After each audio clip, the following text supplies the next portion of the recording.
Une des questions qui nous revient vraiment souvent, tant de la part des nouvelles mamans qui utilisent les couches plates que des personnes plus expérimentées, c'est au niveau du fameux ajustement à la cuisse.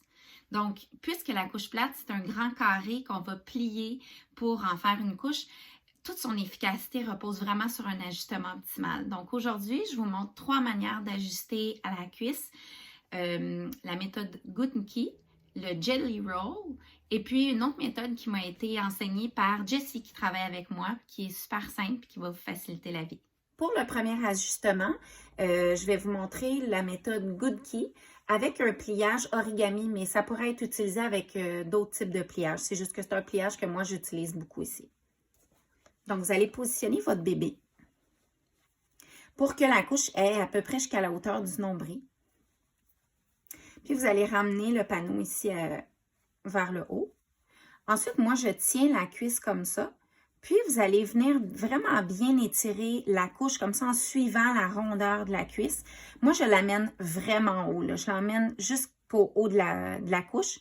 Puis, vous ramenez ici le panneau, le côté de la couche.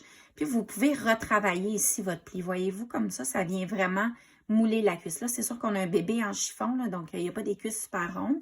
Puis ensuite, moi, je tiens le côté de la couche ici avec ma main. Je prends sa cuisse et je refais la même chose de l'autre côté. Comme ça. Et ensuite, on peut venir replier ici là, pour ne pas avoir une aile qui est trop longue. Puis, on va installer le snappy. Le snappy aussi vient vraiment jouer avec l'ajustement parce que souvent, les gens, au début, vont avoir peur de l'étirer. Donc, on va vraiment bien l'étirer de l'autre côté. Puis, on va l'étirer en bas aussi. Puis, un snappy bien posé, il devrait faire un Y. Un petit peu comme ça. Puis, je vous dirais même un peu plus là, sur un vrai bébé. Pour le prochain ajustement,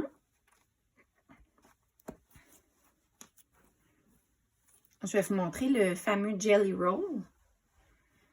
Donc, on va monter le panneau comme avec la méthode précédente. Et puis, on va pincer, rouler. Donc, on pince ici, on roule une fois, on pince, on roule, on pince, on roule.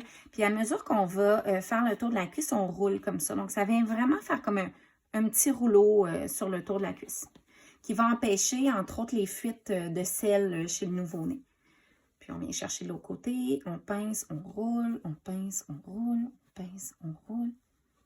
Comme ça. Et puis, on ramène ici. Puis, on peut venir replier encore.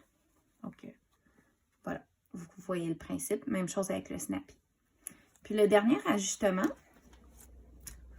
ce qui est différent, c'est qu'on vient le faire avant de positionner le bébé.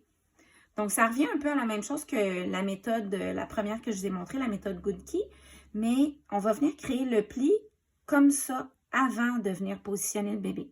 Donc, si vous voulez un pli qui va plus bas sur la cuisse, faites-le plus vers vous. Puis, si vous préférez un pli qui va vraiment dégager la cuisse, faites-le un petit peu plus haut, comme ça. Donc, en général, on y va à peu près à moitié. On vient positionner notre bébé. On remonte le panneau. Puis, on a juste à rapatrier nos ailes et le pli est déjà fait. Donc, normalement, on aurait une cuisse qui viendrait remplir un petit peu plus. Puis, on peut venir poser notre snappy. Et voilà. Donc, j'espère que ça vous aura été utile. C'est sûr que ça demande un petit peu de pratique. Puis, on a tout notre pliage préféré puis nos ajustements préférés. Donc, laissez-vous le temps d'expérimenter un petit peu puis de trouver votre méthode à vous.